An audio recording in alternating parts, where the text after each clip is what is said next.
നല്ല ടേസ്റ്റി ആയിട്ടുള്ള അവോലി മപ്പാസ് ലിയോക്കൊന്ന് തന്നില്ലേ, മപ്പാസ് റെഡിയായി. അതിപ്പോൾ ഞങ്ങൾക്കൂടെ വൈകിട്ട് ഡിന്നറിനാണ്. അപ്പം നല്ല സോഫ്റ്റ് ചപ്പാത്തി ഉണ്ട്.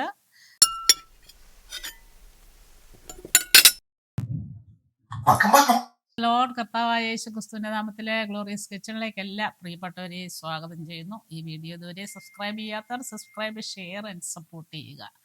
ഇന്ന് ഞാനിവിടെ ഉണ്ടാക്കുന്ന ആവോലി കൊണ്ടൊരു മപ്പാസാണ്. അപ്പോൾ ഞാനിത് ഉണ്ടാക്കാമെന്നോർത്ത് പെട്ടെന്ന് തിരുമ്മി വെച്ച് കഴിഞ്ഞപ്പോഴാണ് ഓർത്ത് ഇത് വീഡിയോയിൽ ഇടാമെന്ന്. അപ്പോൾ നമുക്കിത് എങ്ങനെയാണ് ഉണ്ടാക്കണമെന്ന് നോക്കാം. ഞാനൊരു 3 മീഡിയം സൈസ് ആവോലിയാണ് എടുത്തിരിക്കുന്നത്. അത് ഞാൻ രണ്ടായിട്ട് മൂന്നായിട്ടൊക്കെ കട്ട് ചെയ്തു. കട്ട് ചെയ്ത് ഇച്ചിരി മഞ്ഞൾപ്പൊടി, ജിഞ്ചർ ഗാർലിക് പേസ്റ്റ്, ഉപ്പ് ഇത്ര ഇട്ട് മാത്രം ഒന്ന് തിരുമ്മി വെച്ചു. അപ്പോൾ നേരത്തെ ചെയ്തത് കൊണ്ട് ഇനിയിപ്പോൾ അത് ഒന്നും ഇങ്ങനെ തന്നെ ചെയ്യാനേ. ഒരു പാൻ അടുപ്പ് വെച്ചത് ചൂടായിട്ടുണ്ട്. അതിലേക്ക് വെളിച്ചെണ്ണ ഇട്ട് കൊടുക്കാം. മീൻ വയ്ക്കാൻ എപ്പോഴും വെളിച്ചെണ്ണയാണ് നല്ലത്. അതങ്ങ് ഇട്ട് കൊടുത്ത് വെളിച്ചെണ്ണ ഒന്ന് ഉരുകി വരട്ടെ. ഇവിടെ തണുപ്പായതുകൊണ്ട് വെളിച്ചെണ്ണയൊക്കെ നല്ല കട്ടിയായിട്ടാണ് ഇരിക്കുന്നത്. ഒന്ന് ചൂടാവട്ടെ. അതിനകത്തേക്ക് അല്പം ഉലുവ ഇട്ട് കൊടുക്കാം. ആ കൂടെ തന്നെ അല്പം കടുക്,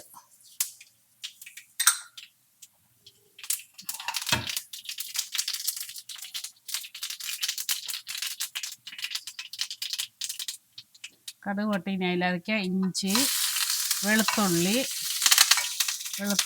സവാള അരിഞ്ഞത്, ചെറിയ ഉള്ളി അരിഞ്ഞത്, കറിവേപ്പില ഇത്രയാണ് ഇട്ട് കൊടുത്തിട്ട് നമുക്കൊന്ന് മൂപ്പിച്ചെടുക്കണം. ഒന്ന് മൂത്ത് വരട്ടെ. അല്പം മഞ്ഞൾപ്പൊടി ഇടാം. ആ കൂടെ തന്നെ അല്പം ഉള്ളിക്ക് പാകത്തിനുള്ള ഉപ്പും കൂടെ അങ്ങ് ഇട്ട് കൊടുക്കാം. ഇനി അതൊന്ന് മൂത്ത് വരുമ്പോൾ നമുക്കതിനെ കോരി മാറ്റാം. ഒരു 3/4 മൂപ്പായതിൽ ഞാൻ കുറച്ച് ഉള്ളിയും എടുത്ത് മാറ്റുവാണ്. ബാക്കിയത്തെ മൂപ്പിച്ചെണ്ണിയെടുക്കും.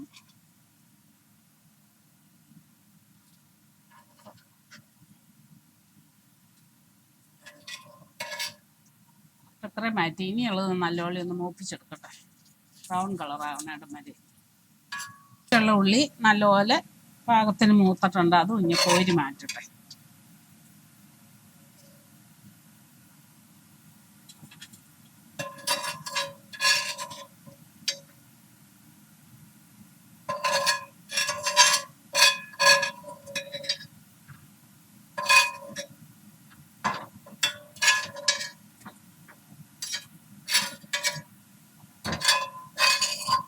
ഇനി ഇതിലേക്ക് ഞാനൊരു അല്പം വെളിച്ചെണ്ണയുടെ ഇട്ട് കൊടുക്കാം, മീനൊന്ന് വറുത്തെടുക്കാൻ.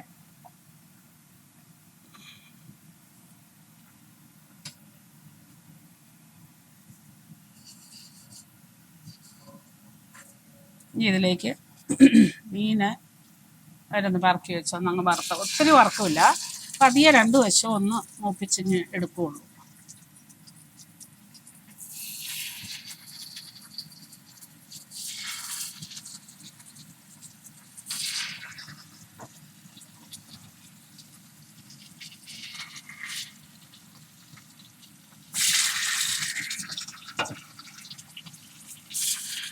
ഇനി ഇതൊരു വശം പതിയെ ഒന്ന് മൂക്കുമ്പോൾ മറിച്ചിടാം. അത് കഴിഞ്ഞ് 2 വശം അതുപോലെ ഒന്ന് മൂപ്പിച്ചെടുക്കാം. നമ്മുടെ മീനൊക്കെ ഒന്ന് മൂത്ത് വരുമ്പോഴത്തേക്ക് നമ്മുടെ ആത്മീയ ഭക്ഷണമായ ഇന്നത്തെ ദൈവവചനം എന്തെന്നും കൂടെ ഒന്ന് ചിന്തിക്കാം. ലൂക്കോസ് 5:32 യേശു തമ്പുരാൻ ഇപ്രകാരം പറയുന്നു: ഞാൻ നീതിമാന്മാരെ അല്ല, പാപികളെ അത്രേ മാനസാന്തരത്തിന് വിളിപ്പാൻ വന്നിരിക്കുന്നത്. ഇത് കർത്താവ് പരീശന്മാരോടും യഹൂദയിൽ പ്രമാണികളോടൊക്കെ ആയിട്ട് പറഞ്ഞതാണ്. കാരണം അവർ യേശു ഇങ്ങനെ പാപികളായിട്ടുള്ളവരോടും കൂടെ വസിക്കുന്നതൊക്കെ കണ്ടിട്ട് അവർ കുറ്റപ്പെടുത്തിയപ്പോൾ പറഞ്ഞതാണ്: ഇന്ന് ഈ ലോകത്തിലേക്ക് പിറന്നു വീണ സകല മനുഷ്യരും പാപത്തിൻ്റെ അധീനതയിലുള്ളതാണ്, ആദമിക പാപ സ്വഭാവത്തിലുള്ളവരാണ്. അവരെ രക്ഷിപ്പാനായിട്ടാണ് കർത്താവായ യേശു ക്രിസ്തു ലോകത്തിലേക്ക് വരികയും മരിച്ചടക്കപ്പെട്ട പുനരുദ്ധാനം ചെയ്യുകയും ചെയ്തത്. ഇന്ന് എന്നെ കേൾക്കുന്ന ആരെങ്കിലും ഈ രക്ഷയുടെ അനുഭവത്തിനകത്തേക്ക് കടന്നു വന്നില്ലെങ്കിൽ തീർച്ചയായിട്ടും രക്ഷയുടെ അനുഭവത്തിൽ കടന്നു വരികയും നിത്യജീവൻ പ്രാപിക്കുകയും ചെയ്യണം. ഇനി 2 വശവും ഇപ്പോൾ ഇത് ഞാൻ മറിച്ചിട്ടായിരുന്നു. അപ്പം ഇനി ഇത് നമുക്കൊരു പാത്രത്തിലേക്ക് ഇങ്ങനെ എടുത്ത് മാറ്റാം.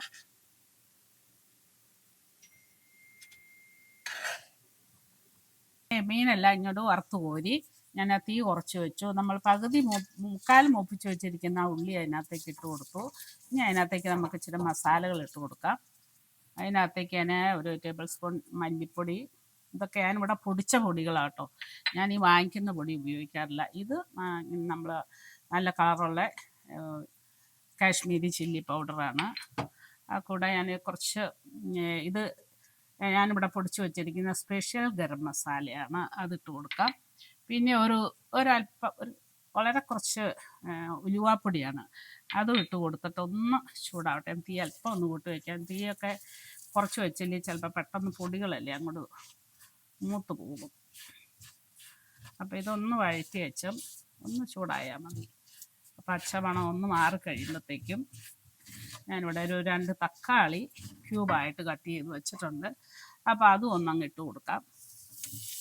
ഇത് വെന്തുടയണം എന്നുള്ളവർക്ക് വെന്ത് അങ്ങനെ ഉടയ്ക്കാൻ, ഞാനിവിടെ അങ്ങനെ അധികം ഒന്ന് പതിയെ വേവുള്ളൂ, അധികം അങ്ങ് ഉടഞ്ഞു പോവില്ല. അങ്ങനെയാണ് ഞാൻ ചെയ്യുന്നത്. അപ്പോൾ തക്കാളിയൊക്കെ ഇടയ്ക്ക് അതിലിങ്ങനെ കിടക്കണം, കാണാനും ഒരു ഭംഗി. അപ്പോൾ അതിനങ്ങനെ ചെയ്യുന്നത്.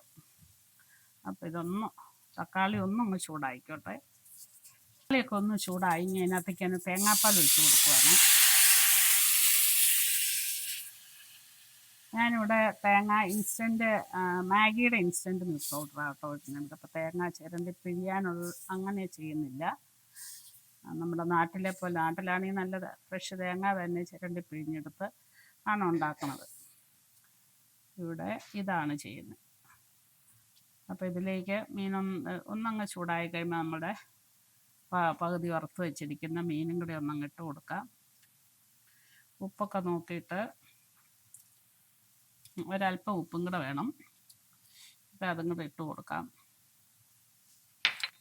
പുളി നമുക്ക് ഇച്ചിരി അവസാനം ടൊമാറ്റോയുടെ ചെറിയ പുളിയല്ലേ വരുള്ളൂ. അപ്പോൾ ഇച്ചിരി കുടംപുളിയുടെ നീരും കൂടെ പിന്നീട് ഒഴിച്ചു കൊടുക്കാം. ഞാനിവിടെ അതെല്ലാം ഉരുക്കി വെച്ചിരിക്കുക, പിന്നെ കുടംപുളിയാണേലും ഇല്ല. പിന്നെ നമ്മുടെ മീനൊന്നങ്ങ് പറക്കിയെടുത്ത് വയ്ക്കാം.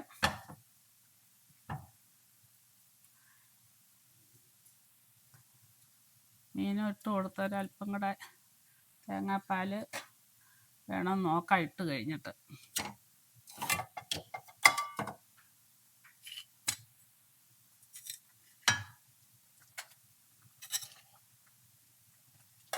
ഇറക്കിയിട്ട് അപ്പോൾ അതിലേക്ക് നമുക്കൊരല്പം പുളിയുടെ കുടംപുളി ഞാനിവിടെ ഉരുക്കി വെച്ചിരിക്കണതാണ്, അത് ഇട്ട് കൊടുക്കാം. 1-2 ചുള വേണമെങ്കിൽ ഞാൻ ഇങ്ങനെ കീറി ഇട്ട് വെച്ചിരിക്കുന്നത്. അപ്പോൾ 1-2 ചുളയും കൂടെ പാകത്തിന്, പുളി എല്ലാവരോരുടെ പാകത്തിന്. എല്ലാവരും ഉണ്ടാക്കും മപ്പാസും, പിന്നെ ഞാൻ ഉണ്ടാക്കുന്ന രീതിക്കൊന്നും അങ്ങോട്ട് ഇട്ടേക്കാമെന്ന് വിചാരിച്ചാണ്. അപ്പോൾ ഇനി ഇതൊന്നങ്ങ് അടച്ചു വെച്ചാൽ, അല്പസമയം അടച്ചു വെച്ചാൽ മീൻ ഒരുവിധമൊക്കെ വെന്തതാണല്ലോ. നമുക്കൊരു മീഡിയം ഫ്ലെയിമിലൊന്നങ്ങ് അടച്ചു വയ്ക്കട്ടെ. അപ്പോൾ നമ്മുടെ മീനൊക്കെ റെഡി ആയിട്ടുണ്ട്, വെന്തിട്ടുണ്ട്, എല്ലാം ആയിട്ടുണ്ട്. ഇനി നമുക്ക് അതിനകത്തേക്ക് നമ്മൾ നല്ലതായിട്ട് വറുത്ത് വെച്ചിരിക്കുന്ന ഉള്ളി അതെല്ലാം കൂടെ ഇട്ട് കൊടുക്കാം. അത് ഇട്ട് കൊടുത്തിട്ട് അതിനോടൊപ്പം തന്നെ നല്ല ഫ്രഷായിട്ട് കറിവേപ്പില അങ്ങ് ഇട്ട് കൊടുക്കാം. പിന്നെ ഇച്ചിരി കട്ടിപ്പാൽ, തേങ്ങാപ്പാൽ അവസാനം ഒഴിച്ച് കഴിയുമ്പോൾ ഒത്തിരി ഇട്ട് തിളയ്ക്കണ്ട, ചെറുതായിട്ടൊന്ന് ചൂട് കയറിയാൽ മതി. അപ്പോൾ നല്ല മണമൊക്കെ വരുന്നുണ്ട്. ഞാനിവിടെ ആ പൊടിക്കുന്ന സ്പെഷ്യൽ ഗരം മസാല കാണാത്തവർക്ക് എൻ്റെ വീഡിയോയിൽ കിടപ്പുണ്ട്, അത് ഒത്തിരിയും നല്ലതാണ്. അപ്പോൾ നല്ല മണം എല്ലാം വരുന്നുണ്ട്. അപ്പോൾ ഇനി ഇത് നമുക്ക് വാങ്ങി എടുത്ത് വയ്ക്കാം. നല്ല രുചികരമായ ആവോലി മപ്പാസ് റെഡി. അപ്പോൾ എല്ലാവരും അപ്പോൾ മപ്പാസൊക്കെ ഉണ്ടാക്കും, എങ്കിലും കണ്ടിട്ട് എല്ലാവരും ഇഷ്ടമാകുമെന്ന് വിശ്വസിക്കുന്നു. അപ്പോൾ ഇനി വീണ്ടും നമ്മൾ അടുത്ത ആഴ്ച കണ്ടുമുട്ടും. എൻ്റെയും കർത്താവിൻ്റെ വിസ്താരമറിയ ചെറുകനടിയിൽ നമ്മെ എവരെയും കാത്തു സൂക്ഷിക്കട്ടെ എന്ന പ്രാർത്ഥനയോടുകൂടി നന്ദി.